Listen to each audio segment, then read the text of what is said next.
Newton's laws, in which we will be doing Newton's second law.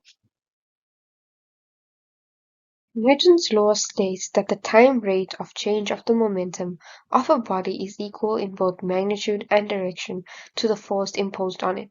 These are the formulas you'll be using.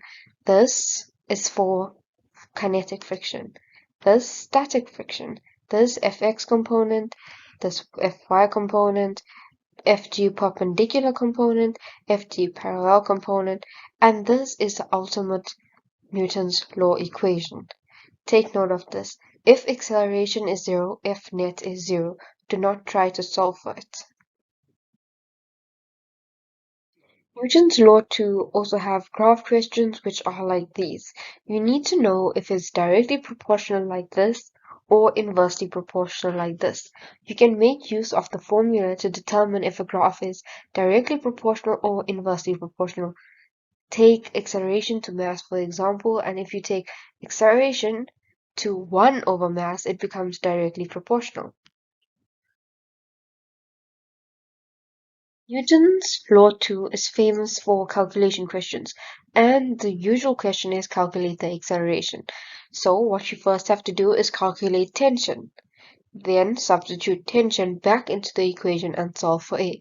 However, it does get complicated, which we will go through. According to Newton's second law, acceleration of an object is inversely proportional to its mass. We will now move on to past papers to see if you understand the concept. The first one reads, block A of mass 8 kg is moving up on a frictionless surface inclined at 30 degrees. This block is connected to block B of mass 22 kg by a light and extendable cord that passes over a frictionless pulley as shown in the sketch below. The first question, why is it important that the cord must be light as well as inextendable? This is so the weight and the elasticness of the cord can be ignored. You can read them here. Draw a label free body diagram for block A.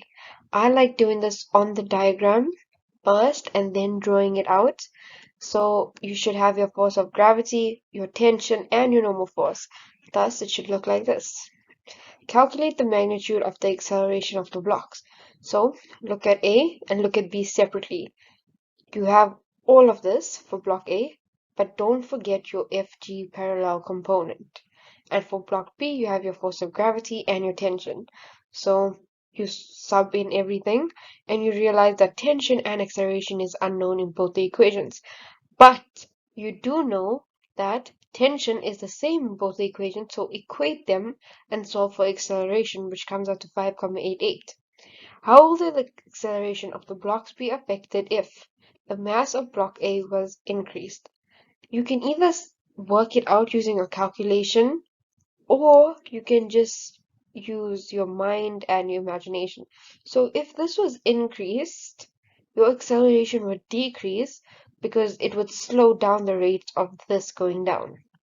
And the mass of block B was increased, the acceleration would increase because this will be going down faster. Here are the answers. We will now move on to the second past paper example. A 10 kg block is connected to another block of unknown mass m. The blocks are placed on a rough horizontal surface. Rough meaning friction. When a force of 45 newtons is applied to the 10 kg at an angle of 30 degrees to the horizontal, the blocks accelerate at 2,5 to the left, meaning this way. The block of mass m experiences a constant friction force of 1. The first question. Draw a label free body diagram indicating all the forces acting on the 10 kg block while it is accelerating. So you have your force of gravity, you have your Fx component, you have your normal component, and you have your tension. However, by saying rough, you have to add friction as well. So it should look like this. The next question. Calculate the magnitude of the normal force acting on the 10 kg block. So this is the 10 kg block. You have to do your F net equation. So you're going to write F net equal ma.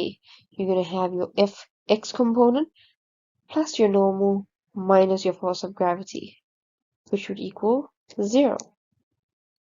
You have your 45 sine 30 being your component plus your n minus your 10,98 equals 0. Then you have your normal as 75,15 newtons. The next one, the coefficient of kinetic friction between the 10 kg block and the surface is 0,125. Calculate the unknown mass m. First thing you do is you look at the 10 kg and you decide, are you taking left positive or negative? In this case, we are taking left to be negative. So you write your F net equal MA. You have your Fx component, your tension, and your friction. N equals to MA.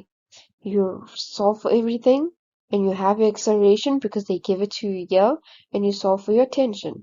Now you look at block M. You write the same thing, F net equal MA. You have your tension and your friction, which equals M 2,5 because your acceleration is the same in both. And you have to take note that your tension is the same. So whatever you work out here as your tension, you sub it in here and you solve for your mass.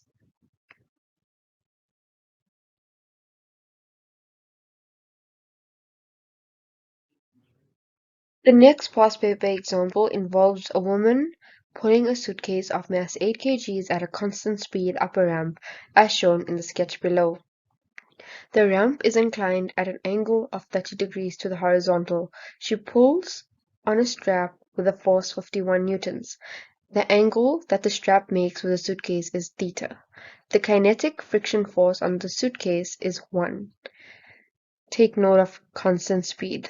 Constant speed is in capital letters because they are trying to tell you that acceleration is 0. And if you remember, if acceleration is 0, F net is 0. The first question, draw a free body diagram for the suitcase. You have your force of gravity, your normal, and your force applied. And don't forget your friction.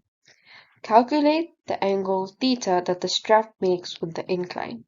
So you have to consider that you have FG parallel and FG perpendicular. So you have your F net equal MA. Your F net is 0 because I told you constant speed. You have your component, Fx component, your friction, and your gravity. Then you sub everything in and the only unknown is theta. And you solve. The next question, determine the magnitude of the normal force that the ramp exerts on the suitcase. Now, you have your perpendicular. You have your F net equal MA, F net equals 0, again because acceleration is 0.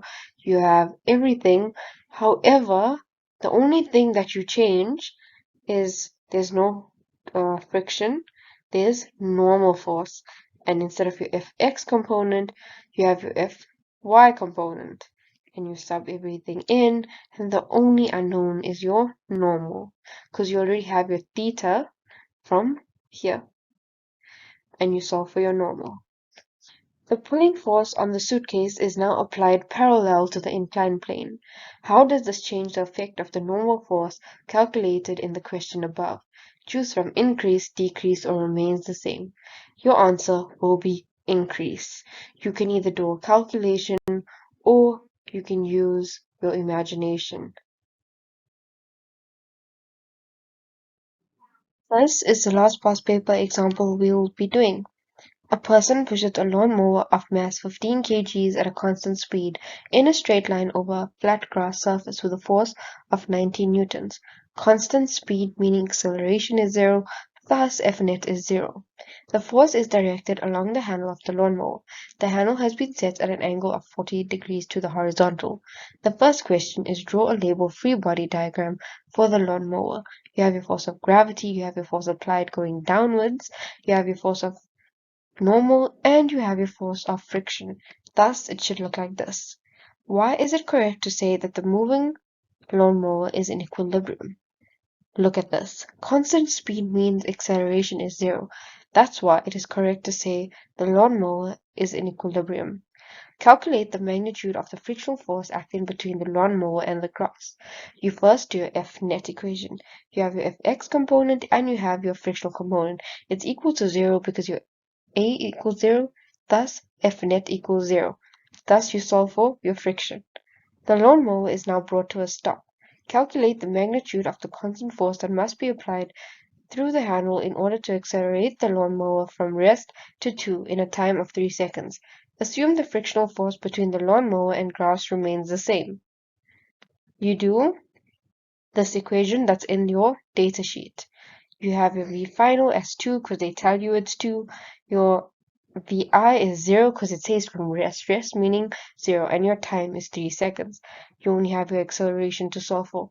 Now you do your F net equal ma equation, which is the normal thing that you always have done, and you solve for your force.